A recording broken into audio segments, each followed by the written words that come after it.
Fala galerinha aqui do meu canal Resenhando Comigo, eu sou Joélia Alves, pedagoga e apaixonada por livros. Aqui no meu canal vocês poderão acompanhar diversos tipos de resenha. Amores, semana passada eu trouxe a resenha do livro 50 Tons de Cinzas, de E.L. James. E eu precisei explicar um pouquinho sobre as mudanças do canal, que nossos vídeos sairão agora todas as sextas-feiras, 7 horas da manhã. E por isso, eu resolvi trazer um pouco mais sobre o livro 50 Tons de Cinza. Ó, esse aqui, 50 Tons de Cinza. E só irei trazer a parte 2 desse livro, que é 50 tons mais escuros, se esse vídeo tiver alcançar pelo menos 100 visualizações e 50 curtidas. Se não tiver isso, não trarei a segunda parte, que é 50 tons mais escuros. Então, vamos à resenha, relembrando um pouco sobre o começo desse livro. Christian Grey, ele é um CEO muito importante na cidade de Seattle. Ele é riquíssimo, poderosérrimo. A cidade praticamente é comandada por ele. Não há um lugar na cidade que ele não tem um prédio, que ele não é dono de uma loja. Ele sempre tem algo. Ele é dono do heliporto, ele é dono do aeroporto, ele é dono de tudo. Praticamente em Seattle. A família dele é muito rica e ele é uma pessoa muito dominadora. Ele conhece Ana, que é a Anastácia, porque a amiga dela fica doente e ele vai ser homenageado na formatura e a amiga fica doente e precisa entrevistar ele. Como a amiga não poderá ir, ela vai. Só que ela é um tanto destabanada, sabe? A primeira coisa que acontece quando os dois se encontram é que ela cai de joelhos em cima dele e aí ele fica encantado por aquela mulher.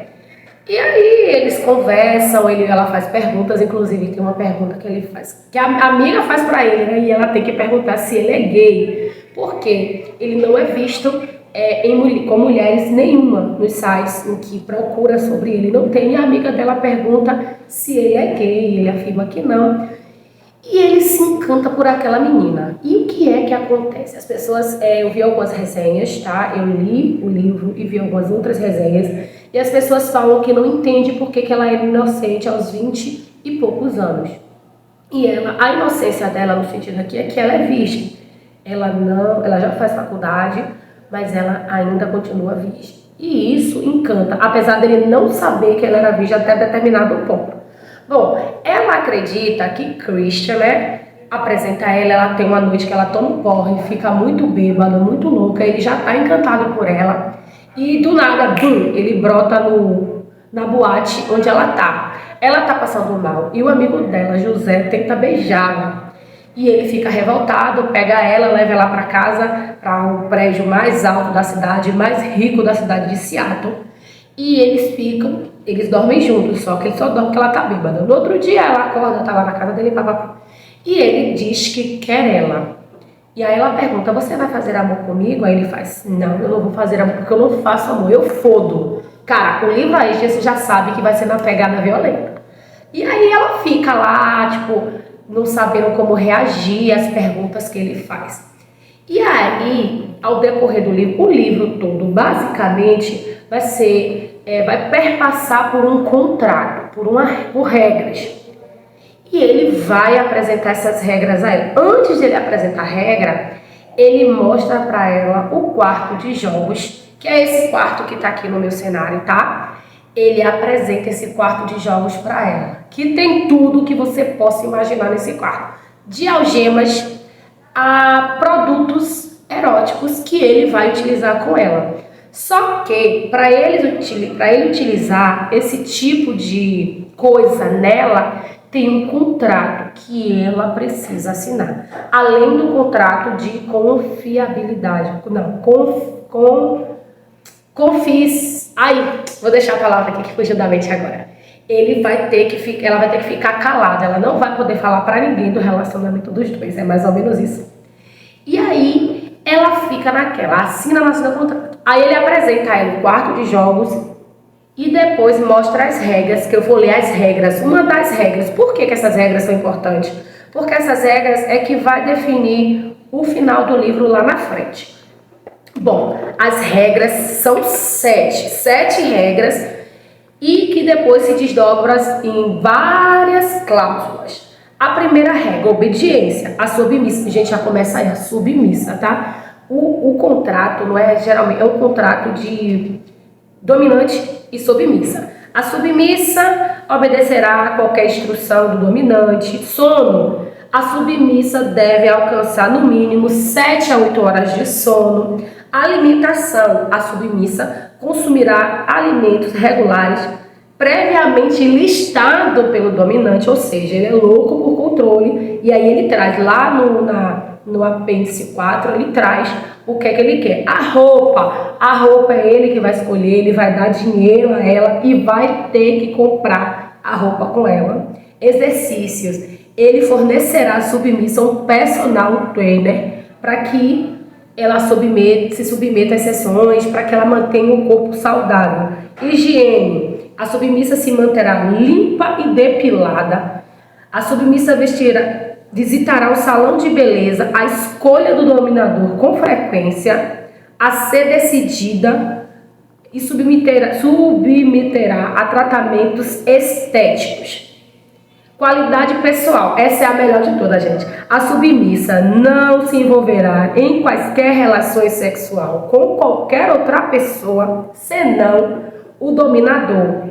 Ela deve reconhecer que seu comportamento se reflete diretamente no dominado. Ela será responsabilizada por qualquer transgressão, delito ou má conduta incorrida quando não estiver na presença do dominador. E agora, o não cumprimento de quaisquer regras acima resultará numa punição imediata, cuja natureza será determinada pelo dominante. O que acontece? Quando ele fala em não cumprir regras, ele está falando, gente, em agressões. Ele é sudomático, ele gosta de praticador. Ele diz que não, ele diz que ele é dominador, que ele gosta de regras. Nessas regras, ele também traz que ele não gosta de ser tocado, que a submissa não irá olhar para ele, que tem tudo, gente, é um contrato, literalmente tem contrato, assim como é um contrato assinado hoje entre ambas as partes. Quando ele termina de fazer esse contrato, e aí ele pergunta a ela, e aí, você assina, não assina? Tem alguma coisa que você não quer que faça? Aí ela faz o quê? Aí ele faz nas suas relações anteriores, o que é que quando aconteceu, teve algo que você não quis fazer? E aí ela diz a ele que ela é virgem. E aí ele fica o quê? Revoltado, primeiro porque ele achava que ela era inexperiente, mas não achava que ela era virgem. E ela é virgem. E ele olha pra cara dela e faz, vem comigo, que agora a gente vai fazer amor. E aí ela olha pra cara dele e faz, oxe, tu não disse que não faz amor, que você só fode? Como é que agora você quer fazer amor? A gente pode fazer as duas coisas. E aí, no decorrer do livro, gente, ele apresenta a mãe dela e ele se apaixona por ela. Tanto ele se apaixona por ela, quanto ele causa efeitos nela que ela desconhece completamente. Apenas um toque, um olhar. Ela tem um tique que quando faz, desperta nele o desejo sexual dele, que é o morder a boca. Então, quando ela morde, ele fica enlouquecido. E ele vai tentando fazê-la assinar esse contrato. E ao longo da história, ela vai descobrindo algumas coisas sobre ele. Como é que ele gosta, o que ele não gosta, o que ela não gosta. E o porquê que ele chegou nesse estágio. E assim, ela fica entregada com algumas coisas, com tipo, por que ele escolheu ela? Já que ele poderia ter qualquer mulher que se submetesse a isso. Por que Anastácia? Uma mulher simples, insossa, como ela mesma diz, humilde. Por que ela? Porque ela se acha sem interesse nenhum. E se ele pode ter qualquer mulher linda de Seattle, já que ele é um CEO tão importante? E aí, ao longo do livro, ele vai cada vez mais despertando os desejos sexuais dela, apresentando coisas que até então ela desconhece. E aí chega um momento em que ele tem uma noite assim muito prazerosa, que no filme não mostra. Ele tem uma noite muito prazerosa com ela, e aí ele vai tocar piano, que é uma mania dele, tocar piano, música muito triste. E ela vai atrás dele, ele diz que vai foder com ela em cima do piano, só que ela toca no nome do bendito contrato que até então ela não assinou. E aí ele fica o quê? Desolada, e vai lá pegar as regras, começa a falar regra de novo, e ela fica com medo. E ela age de um jeito em que ela desobedece uma das regras. E ele vai puni-la. Ele pune ela com chicotadas. Ele dá 6 chicotadas nela, fazendo-a contar aquelas chicotadas e ela sente dor. E ela fica com medo dele, sai correndo do quarto de jogos, vai para o quarto dela. Que aí ela entende, porque no começo do livro ele dá um quarto para ela.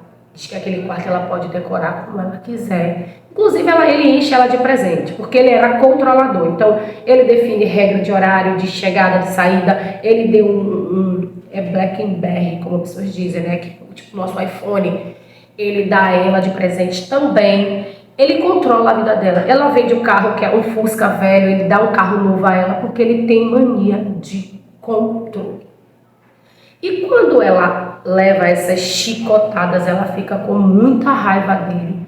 E eu não vou contar o que é que aconteceu. Só sei que ela fica muito magoada. Ele tenta pedir desculpas. Esqueci de falar, gente. Nessas regras, ele também tem uma das palavras, as palavras de segurança, que é a palavra vermelha e amarela. Por quê? Caso na hora lá das reações dele, se tivesse algo que atingisse ela, que a machucasse de maneira mais grave, ela poderia usar 2 palavras, que é a palavra amarela, que ele poderia diminuir o que ele estava fazendo, e a vermelha. A vermelha significa que ela atingiu o ápice e não estava mais suportando a dor e que o dominante iria parar imediatamente. Ele diz a ela o tempo todo que isso é questão de segurança para ela não sofrer. Só que como é que você não sofre com um homem desse? Lindo, bonito, mas cheio de traumas.